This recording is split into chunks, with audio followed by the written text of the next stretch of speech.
Olá, tudo bem? São tempos de muita transformação, de muita mudança.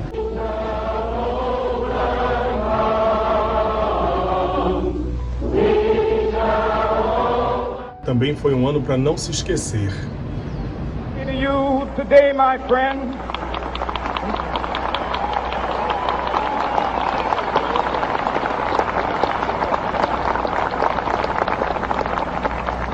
so even though we face the difficulties of today and tomorrow, I still have a dream.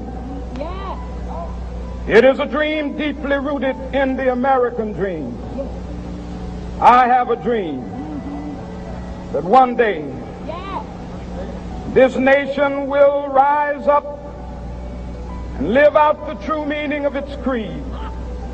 We hold these truths to be self-evident, that all men are created equal.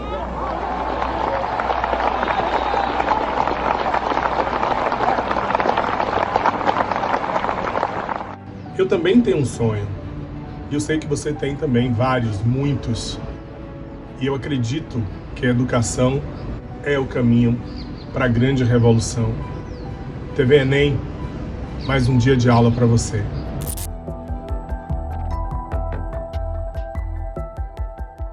Olá pessoal, tudo bem? Eu sou Cadu, sou professor de Geografia e vim falar aqui com vocês hoje sobre um assunto bem importante, que é a cartografia, um assunto muito presente em vários vestibulares e especialmente no Enem. A história da cartografia é bastante antiga, remonta de pelo menos 2.500 anos antes de Cristo. Um mapa desenvolvido pelos sumérios numa placa de argila de uma antiga região chamada Gassur, na Babilônia, é a referência histórica mais antiga que a ciência tem conhecimento, que estabelece como referência, portanto, o surgimento da cartografia. A cartografia, ao longo dos últimos anos, vem trazendo para o dia a dia, né, da nossa sociedade uma contribuição significativa, né? É muito comum que vocês, por exemplo, tenham se deslocado através do espaço utilizando seus smartphones, com localizações bem específicas baseadas no sistema de posicionamento global, que a gente chama de GPS, o Global Position System, um sistema formado por inúmeros satélites que formam uma constelação gigante ao redor do nosso planeta e que se comunica diretamente com os nossos smartphones, que a partir de um software, ou seja, um aplicativo, um programa de computador, que é caracterizado como SIG, Sistema de Informação Geográfica, ao se comunicar com esses satélites, nos direciona com precisão para o lugar que a gente quer ir. Basta que a gente digite o endereço. Esse endereço nada mais é que, depois de transformado no software em coordenada geográfica, exatamente isso que eu acabei de falar, um ponto de interseção entre um paralelo e um meridiano que identifica exatamente o local para onde você quer ir. Com base numa carta, com base numa base cartográfica que estará no seu smartphone, através de programas super conhecidos, né, que vocês já utilizam, como por exemplo o Google Maps, um simples comando de ir lhe orienta se você quer ir de carro, se você quer ir de transporte público, se você quer ir a pé, se você quer ir de bicicleta, até o seu destino. E com muita precisão você consegue alcançá-lo. Esse é um dos exemplos da presença, né, no dia a dia da cartografia. Mas existem aí informações bem importantes que eu vou passar para vocês agora, que com certeza vão aparecer se a cartografia estiver presente numa prova de vestibular, vão aparecer para vocês e que vocês devem dominar bastante na hora de responder às questões. Por exemplo, estamos falando de uma ciência responsável pelo estudo e confecção de mapas, cartas e plantas. Os mapas, na verdade, as cartas e as plantas são diferenciados pela sua escala. E nós vamos falar depois, num outro momento, sobre esse tema, escala. Mas é importante você entender que existem escalas grandes, médias e pequenas. As escalas, ou seja, as reduções que o espaço sofre para que ele caiba numa folha de papel, eles podem ser muito grandes. Essas reduções podem ser muito grandes, o que geram escalas pequenas. E depois a gente vai analisar qual a numeração que define essas escalas, o que é uma escala grande, média e pequena. Escalas médias, por exemplo, são as famosas cartas. Uma das cartas mais famosas são as cartas náuticas, utilizadas para navegação. Mas existem as plantas, que com certeza você já deve ter visto uma, você deve ter a planta da sua casa, que é uma escala grande, com um nível de detalhamento muito grande e com um nível de redução relativamente pequeno. Então é importante entender que esses elementos são conceitos distintos: cartas, mapas e plantas. E essas definições são justamente relacionadas à escala. Um outro elemento importante que vocês têm que ficar atentos na análise aí e como introdução de cartografia são os tipos de representações cartográficas gerais, os tipos gerais. Quando nós vamos analisar uma representação cartográfica como um mapa, nós percebemos que alguns mapas trazem informações bem generalizadas.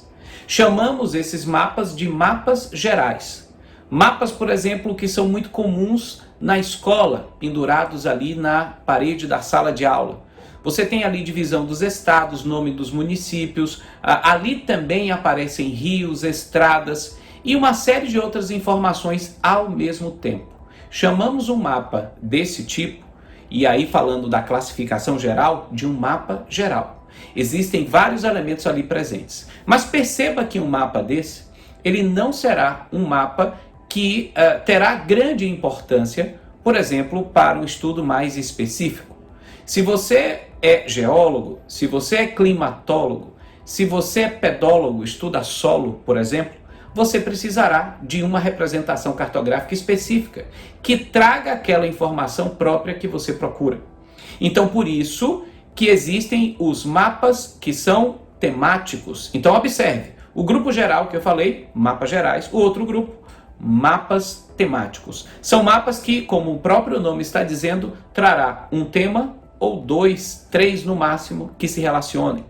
Um dos mapas temáticos mais comuns que vocês com certeza conhecem é o mapa que traz, por exemplo, a classificação dos domínios morfoclimáticos brasileiros. Essa classificação dos domínios morfoclimáticos brasileiros irá demonstrar a Amazônia, a região do Sertão e da Caatinga, a região dos Pampas Gaúchos e do Cerrado e uma série de outros elementos naturais que, combinados, fazem com que o estudioso, através dessa classificação do grande geógrafo Aziz Absaber, possa identificar com mais precisão o seu objeto de estudo.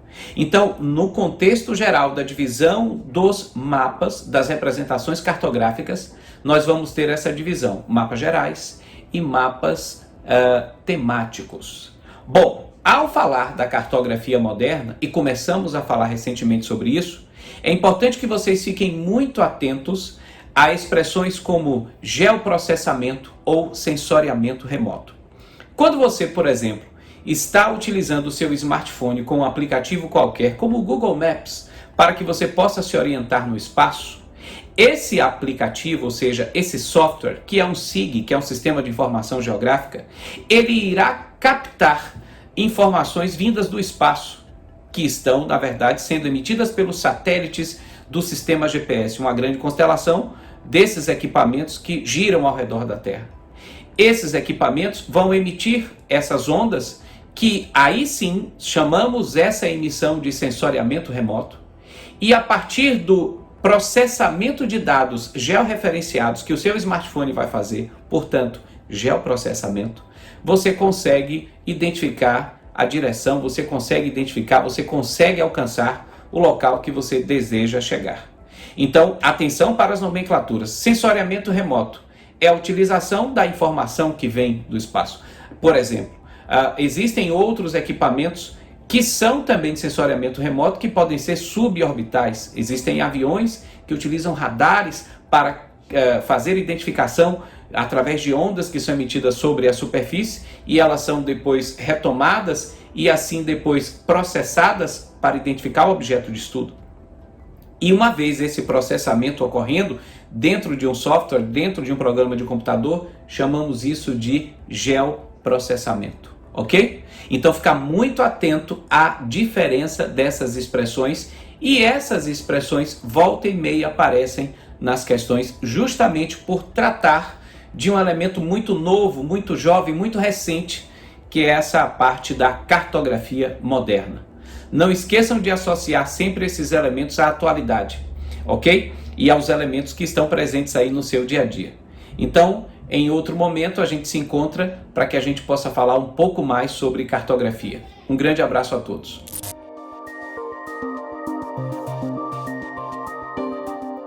E aí, moçada bacana, beleza? Aqui é Zelão Teixeira e nós vamos conversar um pouquinho agora nessa aula sobre questões sociais, né, envolvendo o campo todo da sociologia, né?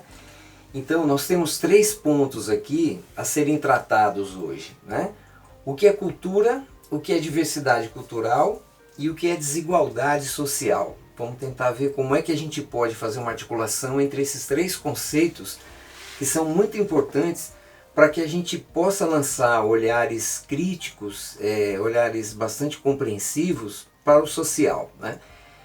Cultura, gente, é um termo bastante amplo e um termo muito discutido ao longo desses últimos 100 e poucos anos, né? Durante um período se considerou cultura como conhecimento, como um volume grande de conhecimento, ou como uma erudição, né? Depois a antropologia nos traz a ideia de que cultura é tudo o que o ser humano produz num coletivo, né? Num conjunto de pessoas, envolvendo o que ele se pensa da morte, o que se pensa da vida, como as pessoas se relacionam, né? Depois nós vamos ter, no começo ali do século XX, né, na década de 30 mais precisamente, um grupo que vai dizer o que é cultura e o que é indústria cultural. E nós vamos ficar aqui hoje com o conceito da galera dos estudos culturais lá de Birmingham, na Inglaterra, que vai se apropriar desse conceito antropológico de que tudo que nós produzimos é cultura, e vão dizer que inclusive o que é produzido para ser consumido também é cultura. A indústria cultural também é uma forma de cultura. Então nós podemos compreender que desde uma música do Beethoven até uma música do Bel, do Chiclete com Banana no carnaval, produz sentidos, produz significados. Então podemos considerar isso como cultura também. Acaba aquela ideia de cultura de elite, cultura popular, cultura superior, cultura de massas. Tudo é produção de cultura, né? E uma outra questão importante sobre cultura, gente, é a ideia de que ela não é da natureza, do âmbito da natureza, né? Por exemplo, o nosso sistema respiratório, o nosso sistema biofísico, o nosso corpo, isso faz parte da natureza da existência, do biológico da existência. Cultura não. Cultura é o que a gente aprende com com todo esse ferramental biológico, físico que a gente tem existindo no mundo. Cultura são sentidos, são significados que a gente atribui para as coisas, beleza? Então por aí nós podemos ir para o segundo tema, pensando na diversidade cultural. Será que todas as culturas são iguais? Será que todos os povos, todas as comunidades, todos os grupos compreendem o mundo, a vida, as coisas que a gente vivencia da mesma maneira? É evidente que não, né? Então, a diversidade cultural, ela nos permite ampliar os nossos olhares para a riqueza da humanidade, para a riqueza das maneiras de existir, né? Você tem, por exemplo, compreensões sobre a vida, compreensões sobre a morte, compreensões sobre o relacionamento das pessoas no decorrer da história e também no tempo presente em diferentes partes do mundo, que são muito específicas daquele momento. Agora, com as mídias, né, com as redes sociais, nós temos também algo que vai ser de uma cultura midiática que o Shinichi, lá no Japão, o Yang Ping, lá em Xangai, na China, e o Zé Pereira, aqui em Salvador, consomem da mesma maneira. Roupas que eles usam que são parecidíssimas, costumes que eles terão de assistir filmes, de assistir séries, de consumir produtos que são muito comuns. Agora, como é que os sentidos e os significados disso que é comum na mídia chega para cada um em cada região do planeta, em cada comunidade? Essa que é a discussão legal da cultura. Nós vamos ter coisas que são consideradas universais, eu questiono muito isso, né? Mas e as questões que são regionais, as questões que são locais? E as nossas compreensões? Será que elas vão receber e vão trabalhar com esses sentidos, esses significados da mesma maneira? Eu acredito que não, né? Então, para finalizar o terceiro ponto, de desigualdade social, nós podemos pensar assim, que cultura também hoje é considerado, né, um fator gerador de diferença. Não são só as classes econômicas. O consumismo, né, ele inclui e exclui pessoas.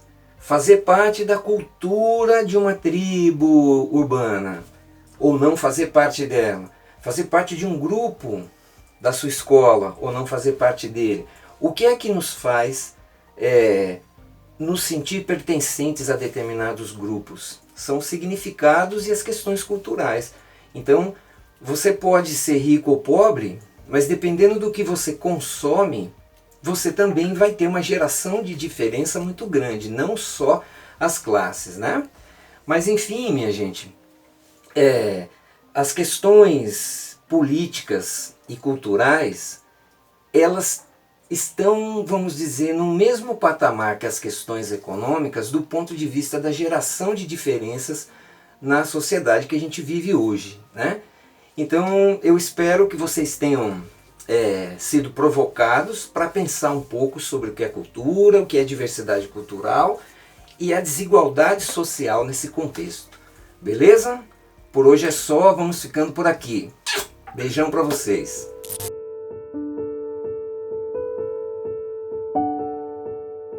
Está na hora da gente falar sobre motivação. Mas quando a gente fala de motivação, a gente precisa, na verdade, desmistificar alguns conceitos. Se você se guiar sempre pela motivação para fazer suas atividades, você vai ter que se perguntar: como é que fico a fim de fazer tal atividade? Essa pergunta é um erro, ela na verdade te engana. Quando a pergunta que você deveria fazer era: como é que eu faço o que eu tenho que fazer sem frescura?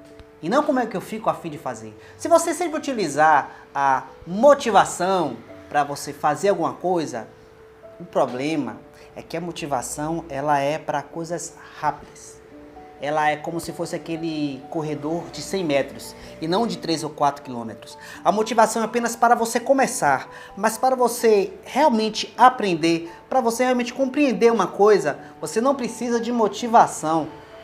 Você vai precisar de disciplina, saber lidar com a rotina, fazer determinadas ações que são até um pouco repetitivas. É como você vê a academia. Você não vai esperar ficar forte para ir para a academia. Você vai para a academia para poder ficar forte. Entende? Então, você começou, mas depois você tem que utilizar a disciplina, o horário certo que você marcou de fazer, o conjunto de ações ou de matérias que você precisa fazer por dia. Se você acha que você vai estar motivado todos os dias para estudar, é de engano. Basicamente, você precisa de disciplina. O outro exemplo é andar de bicicleta. Andar de bicicleta é muito bom como resultado, mas até você aprender, você vai cair, vai ralar o joelho, e é por isso que você vai parar? Não. Você vai continuar pedalando até aprender a andar. Isso é disciplina, continuidade. Não tem muito a ver com motivação.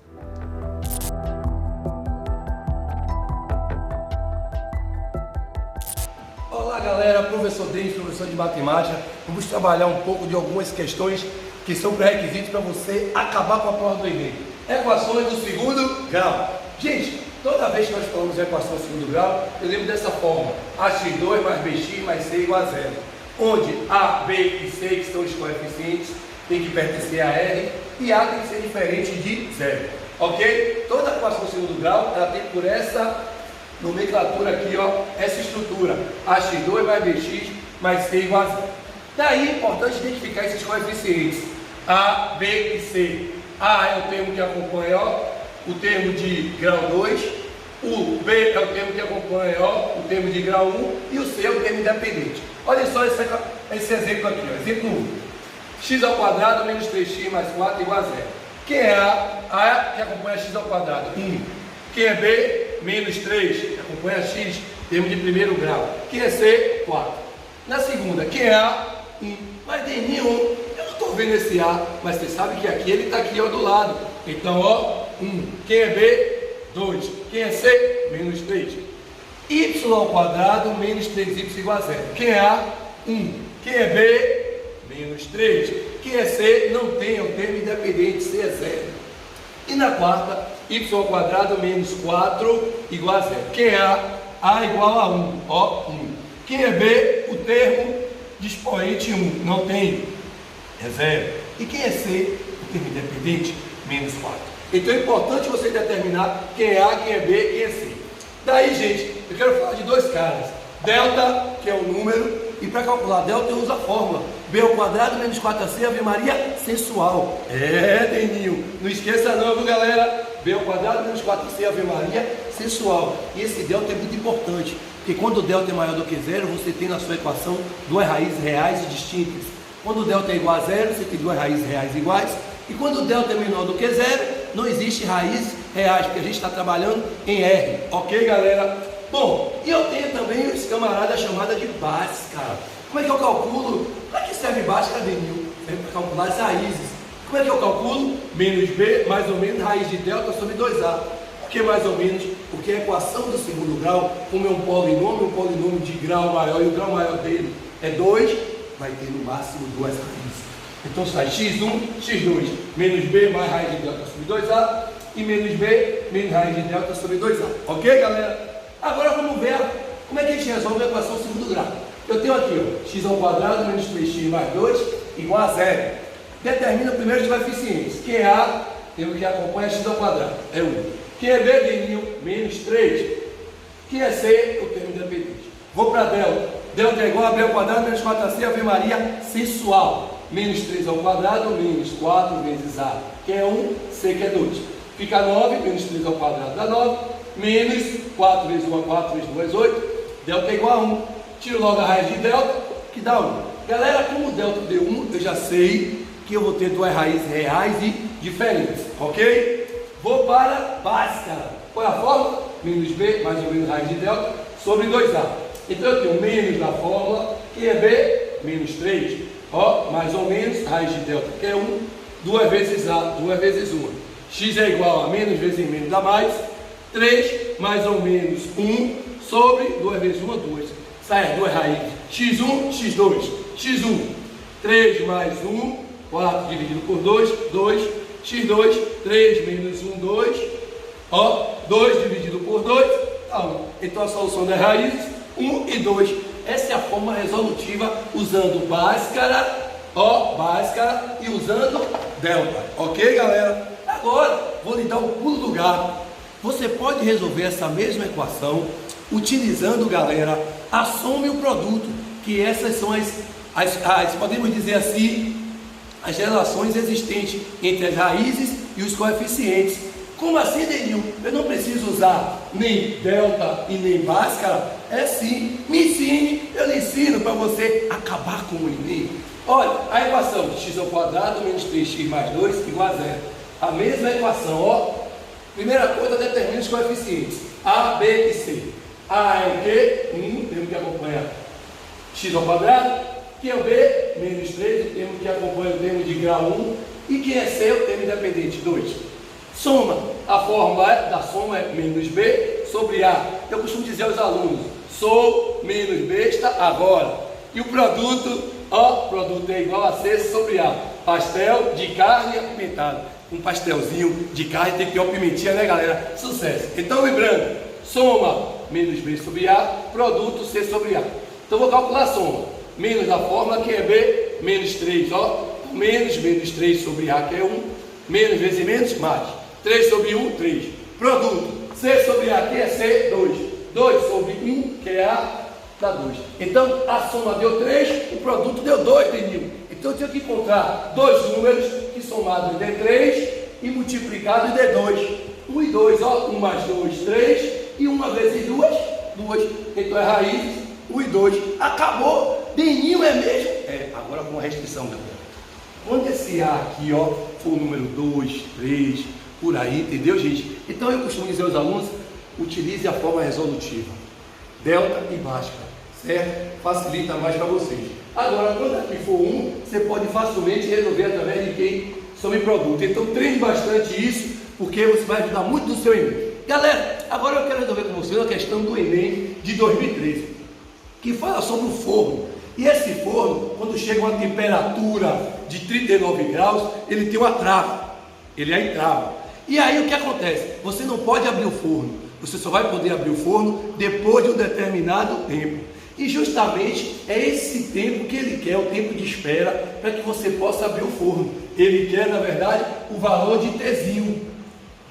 E ele me dá essa função do segundo grau, que eu vou transformar em uma equação. Por quê? Porque ele me dá, ó, o Tzão, que é 39 graus. Então, quando chegar a 39 graus, olha, a trava. Então eu vou descobrir quanto tempo ele vai esperar para poder abrir o fogão. Então vai ficar, ó, aqui, ó, é menos T sobre 4. E aí eu resolvo. Vamos lá, gente. Então vai ficar menos T ao quadrado sobre 4. Olha só, mais 400. Ok? Tranquilidade. Para facilitar, vou jogar isso aqui, ó, para cá. Vou jogar, olha só, gente, para facilitar minha vida, vou jogar isso para cá. Olha, mudei de membro, mudo de sinal, igual a 0. Ok? Vai ficar menos T, menos Q, mais T ao quadrado sobre 4. Olha só, menos 400, ó. E o mais 39 continua. Igual a 0, porque toda equação de segundo grau tem que ser igualada a 0. Então vai ficar T ao quadrado sobre 4. Posso operar aqui, dá menos 361. 361 igual a 0. Tirando o MMC, olha, vai ficar assim, ó, preste atenção. 4, olha só, 4 dividido por 4 dá 1, vezes T ao quadrado, dá T ao quadrado, menos 4 dividido por 1 a 4, vezes 361, vai ficar 1444 igual a 0. Pronto, cancelo aqui, a equação do segundo grau incompleta, tiro logo o valor de T. T ao quadrado é igual a quanto? 1444. T é igual, como é quadrado, mais ou menos, a raiz de 1444. Logo, T é igual a mais ou menos 38. Como não existe tempo negativo, então tempo é igual a 38 segundos. Acabou a questão. Logo, eu entendo que depois de 38 minutos, 38 segundos, ele pode abrir o forno. Sucesso absoluto. Olha, galera, eu usei aqui, ó, a equação incompleta, mas você pode também resolver como se fosse a equação completa. Porque A aqui, ó, é 1, B é 0 e C é menos 1444. Pode usar delta e basta tranquilamente. Galera, um beijo no coração, certo? Espero ter alcançado o objetivo, ter mostrado um pouco da matemática facinho, porque é facinho. Galera, muito obrigado por tudo mesmo de coração e tamo junto. Um beijo!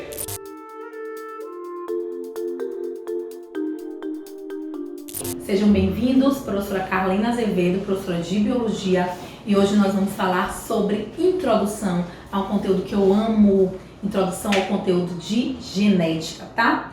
Genética é essa parte da biologia, né, que estuda a transmissão das características hereditárias, a manifestação dessas características e como a gente pode utilizar a genética ao nosso favor. Então, pessoal, nós vamos começar com os conceitos básicos relacionados à genética. O que é o genótipo? Genótipo é o conjunto das características que são herdadas dos nossos ancestrais.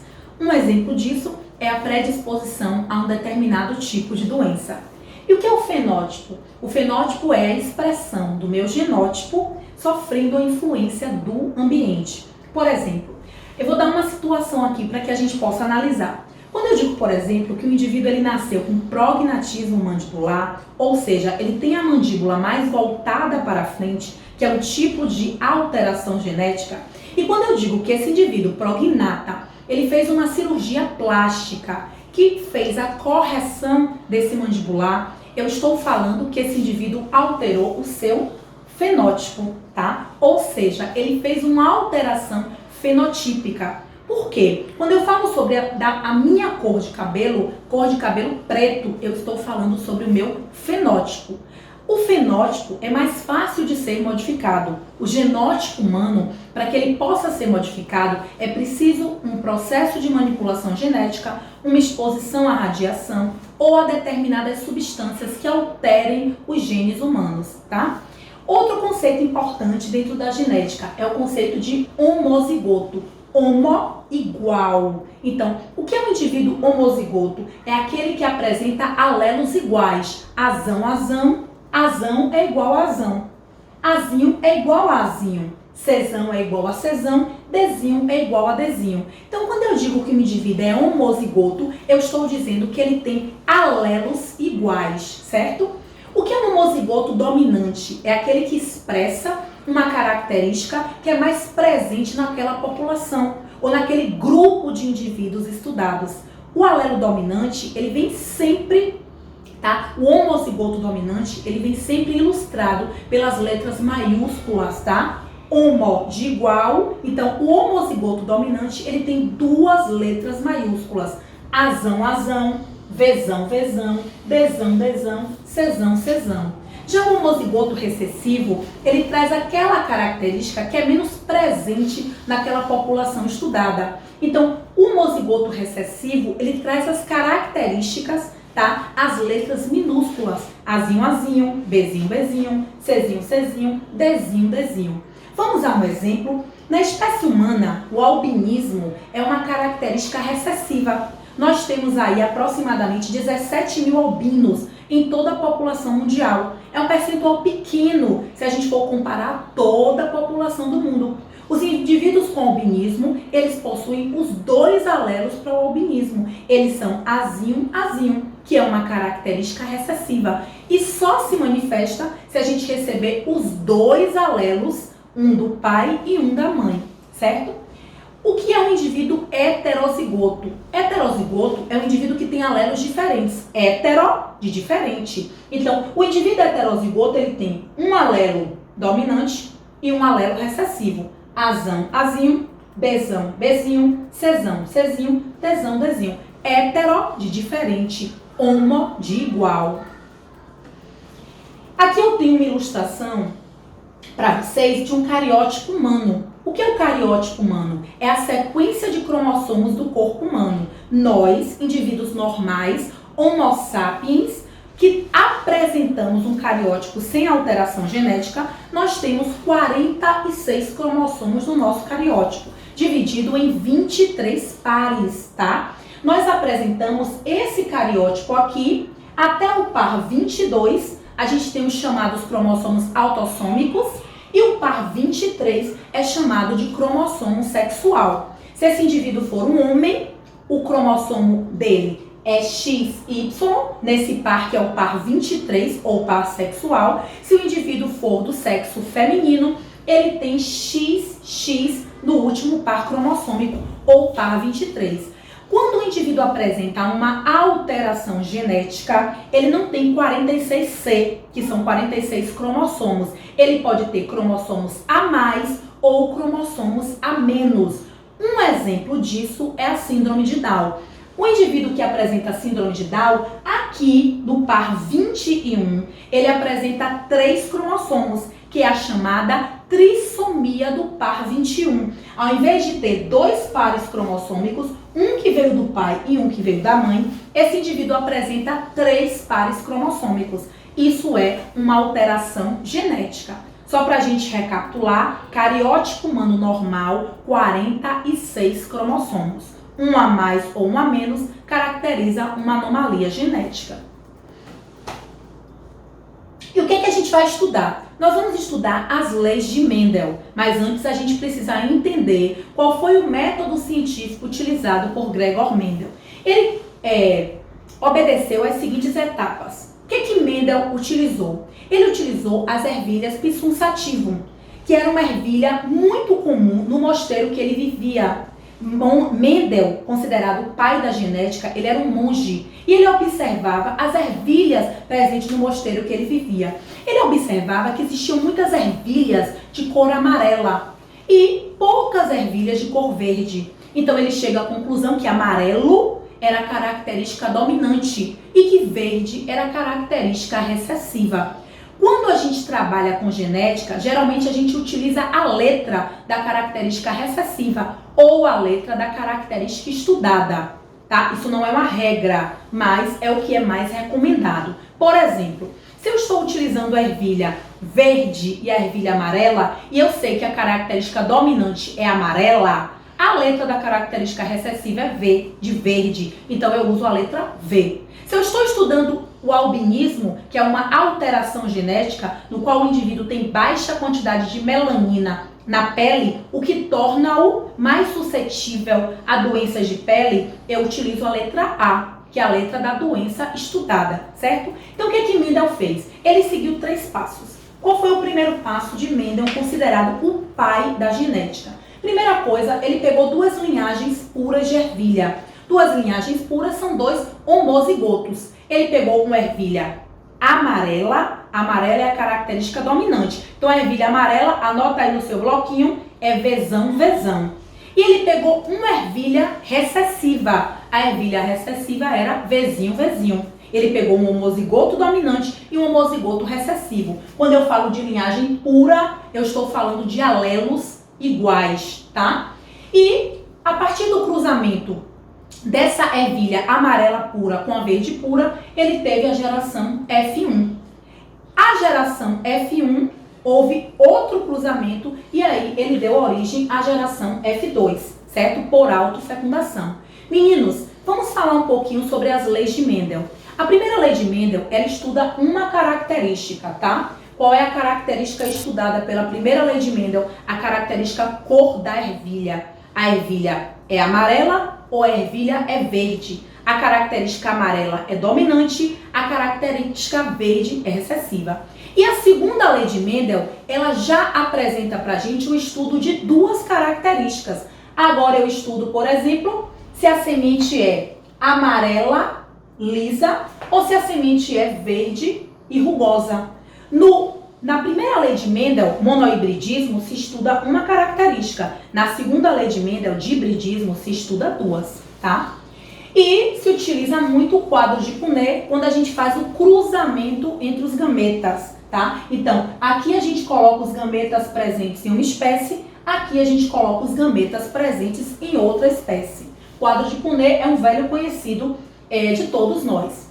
E meninos, eu trago uma questão do Enem 2018 para a nossa resolução. Olha só, no ciclo celular atuam moléculas reguladoras, dentre elas a proteína P53. Ela é ativada em resposta a mutações no DNA, evitando a progressão do ciclo até que os danos sejam reparados ou induzindo a célula à autodestruição. Detalhe, o que é a proteína P53? Ela é um supressor. Ela identifica a formação de uma célula tumoral. Todas as vezes que há um erro na multiplicação das minhas células e haverá a formação de uma célula tumoral, a proteína P53, ela entra em ação. E ela vai impedir, olha o que ela faz, ela induz a célula à autodestruição. Não é uma autodestruição aleatória, é uma autodestruição programada para preservar o meu organismo. Então olha só, A ausência dessa proteína poderá favorecer. Se eu não tenho a proteína P53, o que é que vai acontecer no meu organismo? Essa questão foi questão do Enem 2018. A resposta correta aqui é: se eu não tenho a proteína P53, eu vou ter uma proliferação celular exagerada, resultando na formação de um tumor. Eu espero que vocês tenham gostado da aula de hoje e até a próxima. Imagine a cena. Você passou o ano inteiro aprendendo física, química, matemática, biologia, inglês, espanhol, tudo para fazer a sua prova do Enem e conquistar a tão sonhada vaga na universidade. Mas lamentavelmente, no dia da prova, você pegou uma gripe e não pôde comparecer. É um verdadeiro filme de terror uma situação dessa, não é mesmo? É por isso que eu, a nutricionista Amanda Paris, estou aqui hoje para ajudar vocês a cuidar da sua imunidade. Estamos em tempos de Covid-19 e não podemos em nenhum momento estar descuidando dessa parte tão importante para a nossa saúde. Hoje nós vamos falar sobre vitamina C, que é uma vitamina hidrossolúvel encontrada com muita facilidade em frutas e verduras.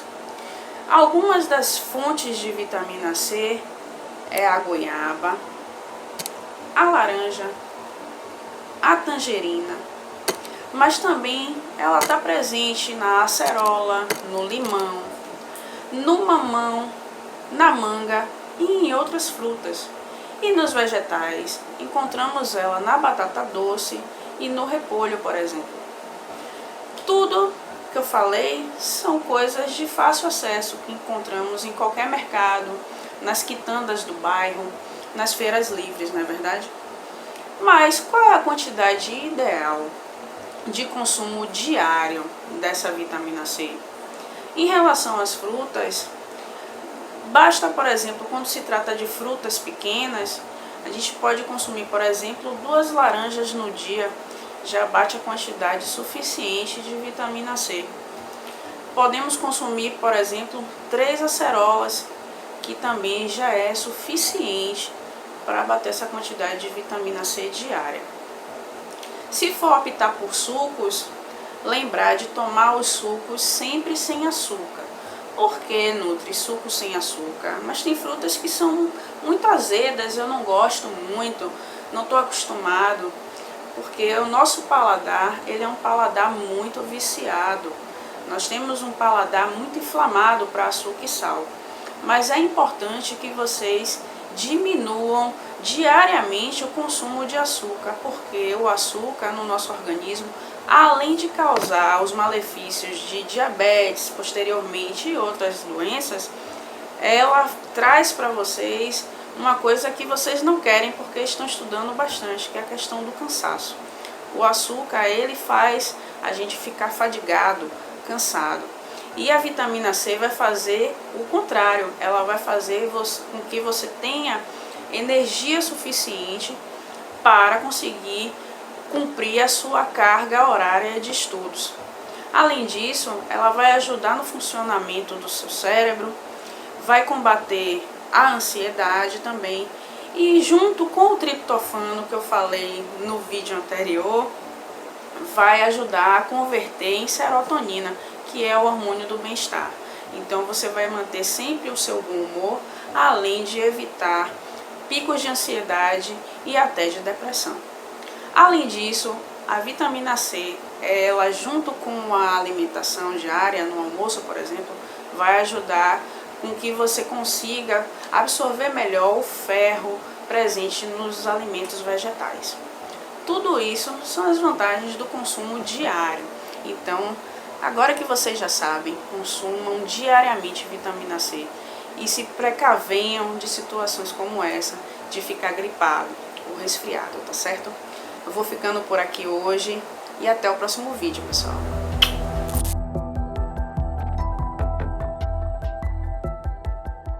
Gente, boa noite, tudo bem? Então, hoje eu vou retomar com vocês, até para efeito mesmo de continuidade, a obra do Nelson Rodrigues, né? O Teatro do Nelson Rodrigues. Então, assim, nós paramos nesse período, exatamente, nesse teatro, chama Teatro Moderno, e suas rupturas. Então, para que eu possa dar prosseguimento, eu preciso tratar de volta isso com vocês. Então, o que se chama do teatro moderno que aparece na obra do Nelson Rodrigues, né? A ideia do moderno que nós já conhecemos, que vem do início do século XX, tem a ideia de ruptura. Então essa ruptura vai continuar, enfim, mas não com aquelas rupturas da literatura, das artes plásticas. Então o que é a ruptura em Nelson Rodrigues? Existia um tipo de teatro, até então era o que no Brasil predominava, era o teatro dos costumes, né? Aquela coisa meio de piada, paródia. E você tem uma coisa inovadora apenas com o Oswald de Andrade, com o Rei da Vela, que traz uma perspectiva um tanto quanto diferente. Mas assim, o teatro moderno, o que é esse teatro moderno que não havia antes? É um teatro que aglutina uma série de recursos, né? Então o teatro cênico. Então não só o texto fala na peça, mas outros recursos também falam na peça.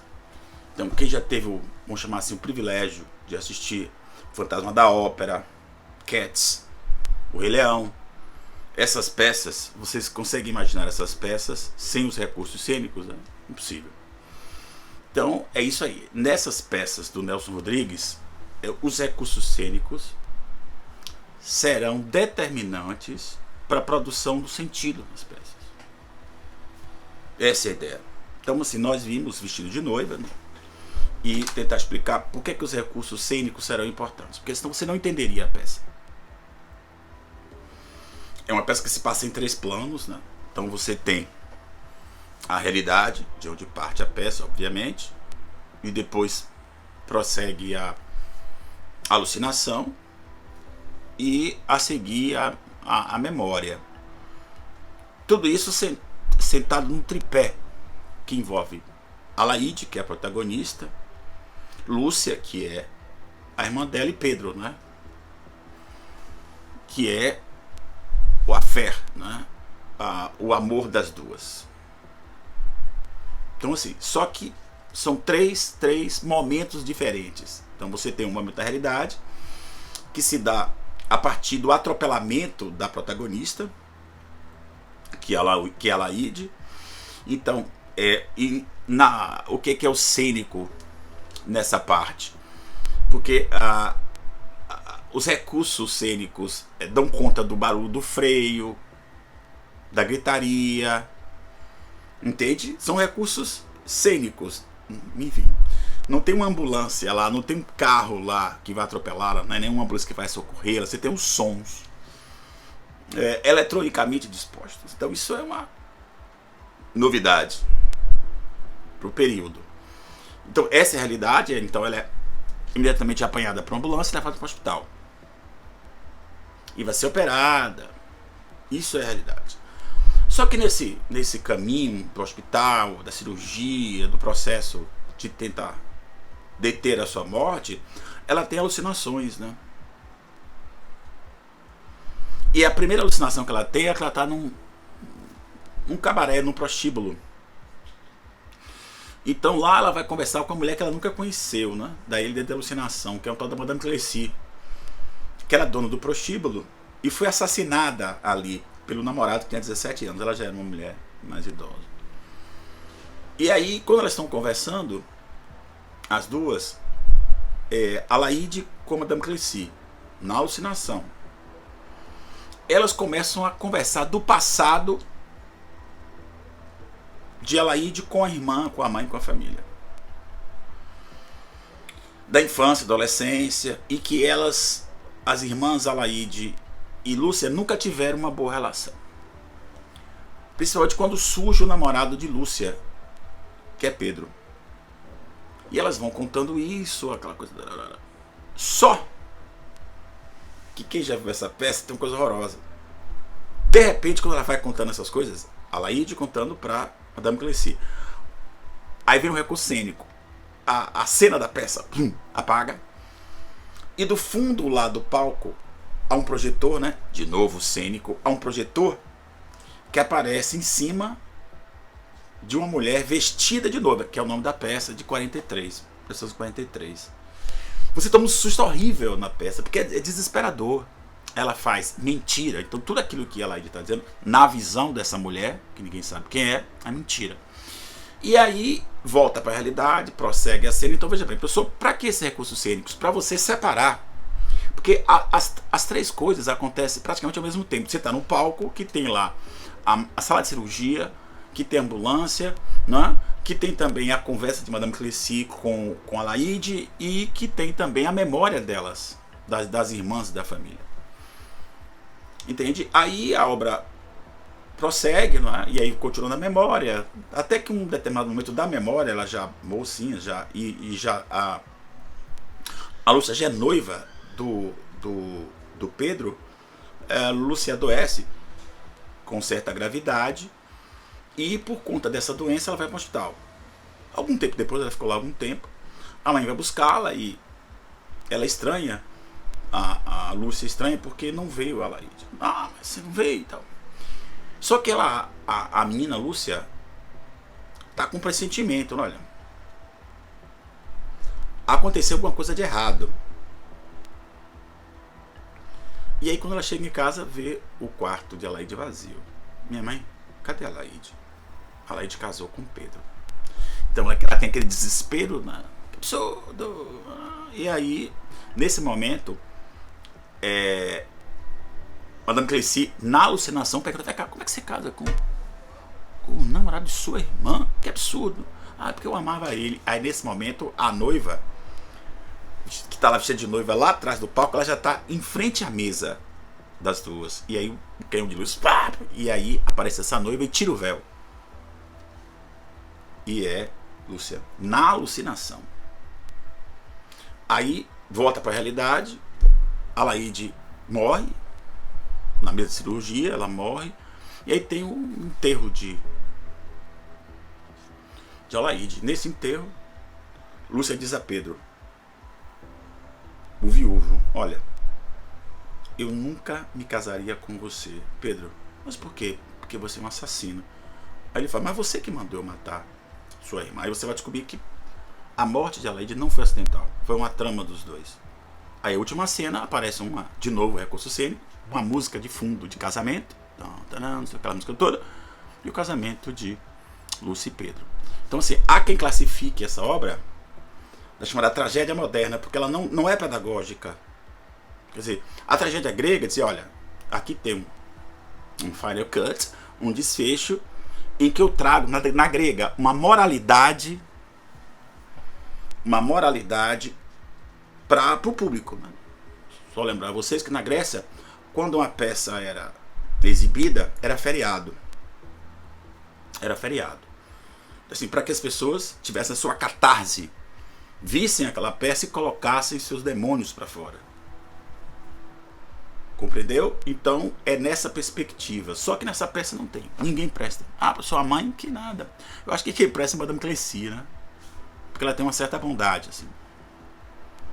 Era uma prostituta, uma dona de cabaré, mas tinha uma certa bondade. Então essas personalidades ambíguas são grande questão, tá bom? Então eu vou mandar os slides, né, sobre essa dinâmica que a gente está fazendo para aula de sexta-feira, desculpe, de quinta-feira, e é só uma retomada.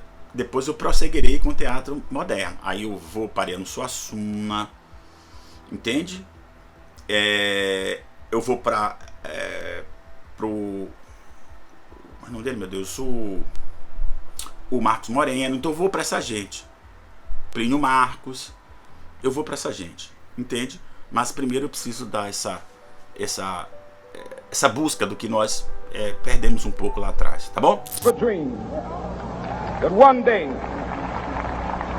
even the state of Mississippi, a state sweltering with the heat of injustice, sweltering with the heat of oppression, will be transformed into an oasis of freedom and justice. I have a dream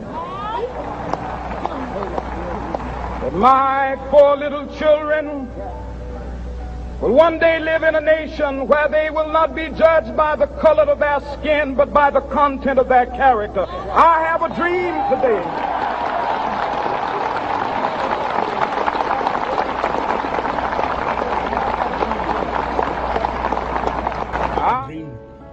Eu tenho um sonho. Salve Martin Luther King, um grande ativista da igualdade racial e grande referência para todos nós. TV Enem está nas plataformas de vídeo, no canal do Escritório do Pensamento, está na TV aberta, está na TV a cabo e, claro, acesse lá tvenem.com.br, se inscreva, divulgue com seus amigos, seus colegas. I have a dream.